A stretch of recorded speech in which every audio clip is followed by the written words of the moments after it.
And we're live. So I was going to say good morning, America. Good morning, Ireland. I have the gorgeous Catherine with me from America again today, so small bit confused as to where I am. So hello and welcome to day 15 of Freedom from Anxiety in Uncertain Times. So after today's session, we're going to be halfway there. I just want to say that I'm just totally blown away and really, really humbled by the numbers of people that continue to tune in every day. So really a huge thank you for joining me. Makes a big difference. So we're heading into the second half of our 30 days. And if you do have any areas you'd like me to cover, any topics you'd like me to talk about, please do let me know. I'm going to pop an email address in the comments. Hi, Rosie. Rose is here with us. And Catherine, you might let me have your contact details as well, and I can pop those in the comments as well, that if anybody wants to reach out to you afterwards, that they'll know how to do that. Sure. So that'd be great. And if you have any comments or questions today, pop them in the comments and let us know when you join us so we know who we have with us. Okay, so Catherine, welcome. I want to say a quick hello. Thank you. Love being here. Nice to Yeah, great to have you. And the last day Catherine was here with us, you were just back having cast your vote on election day.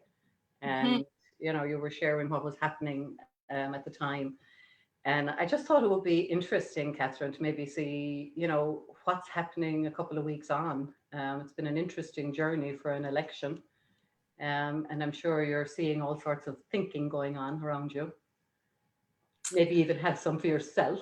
I will confess that I definitely got in my head after election day here in the States. Sure. And I stayed there for a couple of days. I think we all did. I think it was just a group. Everyone was holding their breath. No one was moving. Like we just stayed really still and just waited and watched and wondered. Because it was unknown. Yeah. And it's really interesting because that really is where we inhabit most of the time. I mean, that is the human experience. We don't really know what's coming next. Yeah. But it's so simple to create a story that, oh no, I know what happens tomorrow. And I can live into, no, it's fine. I know exactly how my life goes. I have a rhythm and a rhyme. And so I can keep going and not let that overwhelming, like, oh wait, but I don't know what happens. No, no, I don't. I can be parallel deer in headlights all day, every day. I don't know what's gonna happen next, but most of the time we're okay with it. We don't notice. But in this particular moment, this is an election unlike any we've ever had in this country. Certainly, the results were just extraordinary on so many levels, and the feelings that came with the results, it was heartbreaking. I mean, it absolutely was just devastating. And what I see about all of that, like from this conversation and from my grounding, is that no one really knows what happened. No one really could say why 74 million Americans voted in this direction. And we make up stories. Oh, well, they're this and that, and we'll call them names, and we'll push them aside because they're no longer relevant in the human conversation. But that's not true. You don't know what really is true and why people do what it is that they do. We don't know what the thinking is, and so really, I kind of fell into this place of like, wow, we are not listening to each other at all. It is not so much I think this way and you think that way, and our ways of thinking there's no common ground. It's that I have just stopped listening to you completely. Like you are not even in my awareness. And that, I mean, I think of my 3-year-old and I think about what happens, that it starts with a, hey, pay attention to me, and a nagging and a pulling. And then when you ignore it for long enough, then all of a sudden he starts hitting and he's like, hey, pay attention to me. I have needs. I have wants. Like, can you hear me? Do you see me? And yeah, so So the upside, or the moment of clarity and beauty, was that we won. Yeah. I mean, last Saturday was, we were all popping champagne. I think the entire globe. Everyone pulled that bottle out of the fridge, and it didn't matter what time it was. Everyone just popping those corks because, I saw the celebrations in Ireland. I saw the celebrations parties all over the world, I think.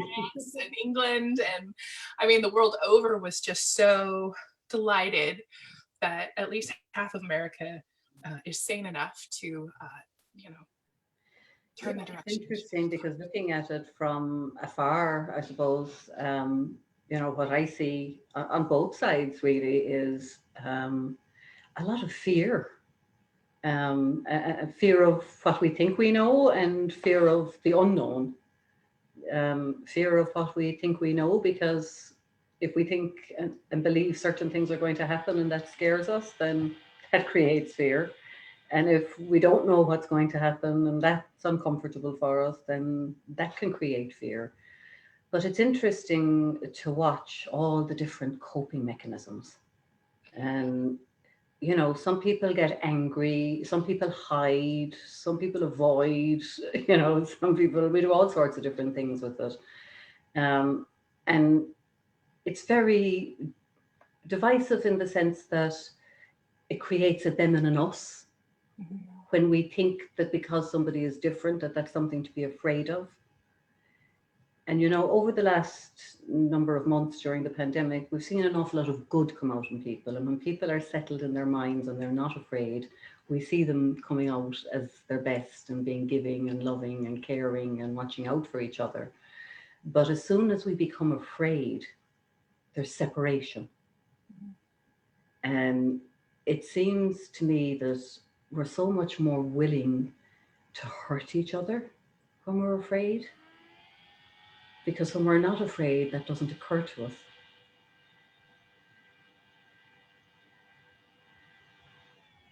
When we can be neutral and see things from a neutral standpoint without putting the meaning on them or making them personal about what's going to happen to us in our life, then there's no need to lash out or be critical or resentful or have contempt. They're all just coping mechanisms for fear. And they're also, I think, a cry to be heard, as you said, and a cry to be loved, a cry to feel safe and secure. It's just astounding. I mean, this idea that we live in a thought created reality, right? Like that we truly live in the feeling of our thinking. When I look at what's occurring right now in this country, we had a demonstration in Washington, D.C. yesterday, where there were literally thousands, not millions, they wish, there were thousands of people that came from all over the country and drove to Washington, D.C. to get up in front of the world and vocalize their thinking about this situation, what they see to be true. And it's so fascinating because they believe it. Like they absolutely believe the story that they've been told. And it does come from a place of fear, because this group of people, these are the neo-Nazis, these are the Proud Boys, or whoever. I mean, I don't pay enough attention. I know what they are, and that's enough for me, but it is such a space of fear. It is we have to maintain superiority over others, otherwise our very sense and identity is threatened. And so we move to violence because we have to prove that we are not other. We have to show that we are not other, and subjugate and abuse and dominate in order to not be dominated ourselves. It's a fight or flight. I mean, it's so primal. And it's utterly fascinating to so many of us who just sit back and watch and go, but that's not what happened. Like, it's not even a question anymore. Like, the world has accepted what has happened, and yet there's still these diehard believers that this is true. And you can't fight with someone's thought.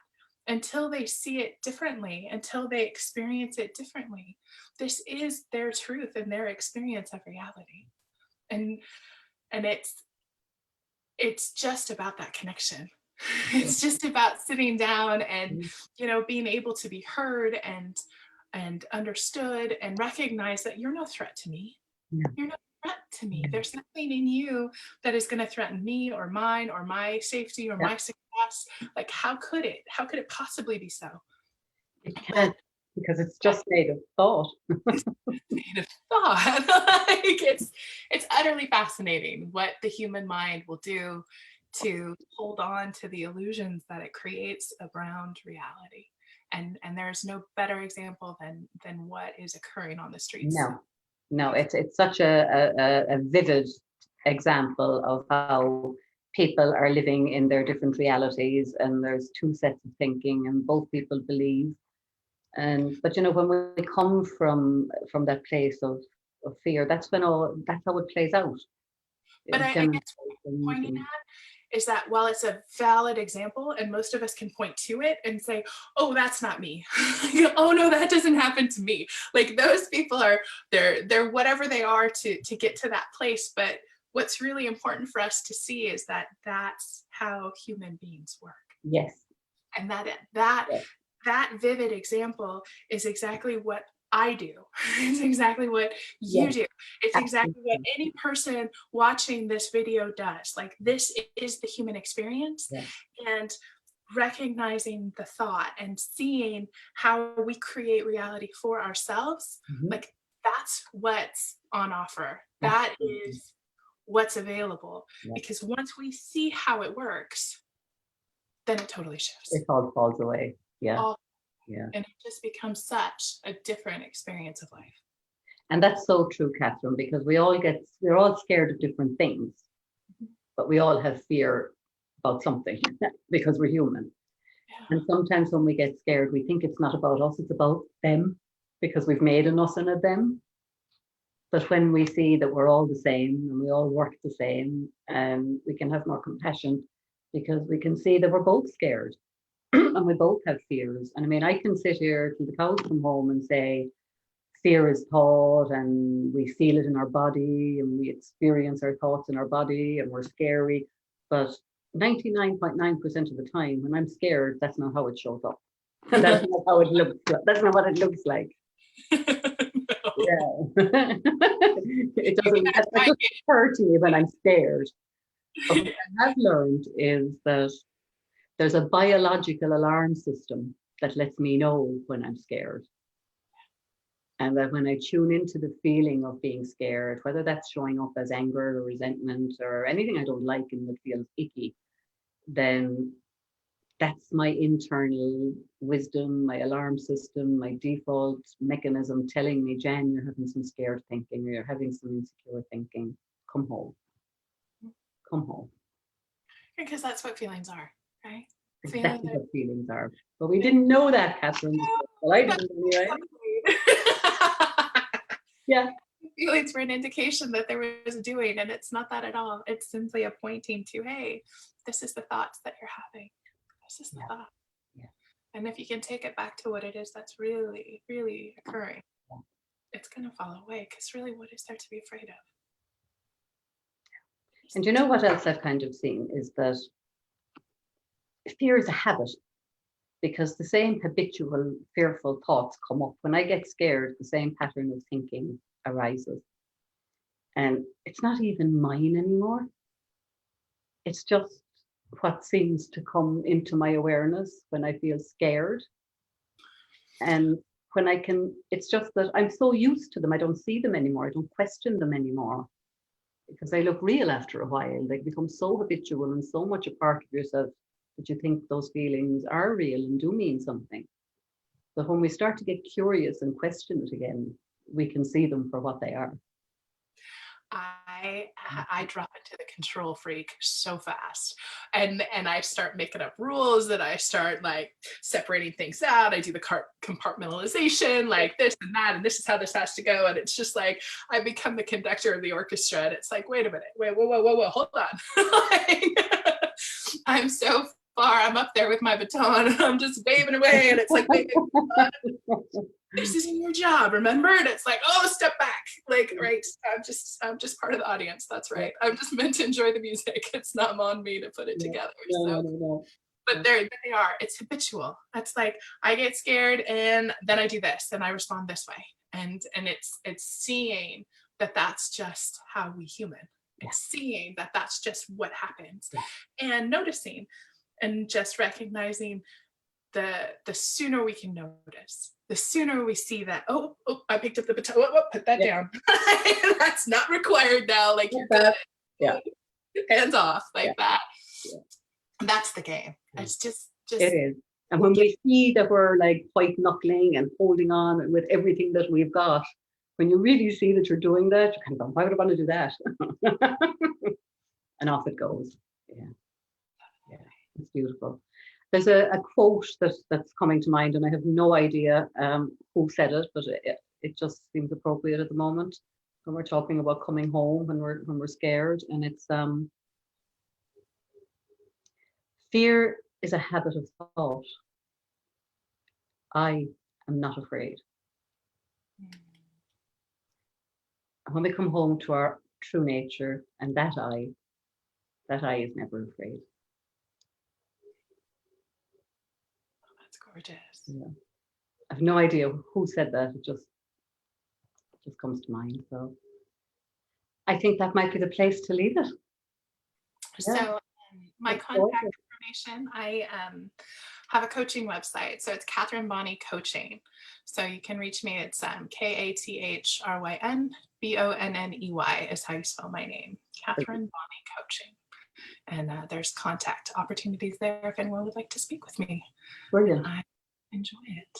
I will put your details in the comments when we're done, and I'll also put an email if anybody wants to get in touch with me in the next couple of weeks. And so have a lovely Sunday, everybody. The sun is shining in Ireland today. It's been a rough couple of weeks weather-wise. We've had lots of storms, rain and grey clouds, but the sun is out today. So I'm going to head for a walk, I think. And you have a lovely Sunday, Catherine. And everybody that's with us, have a lovely day.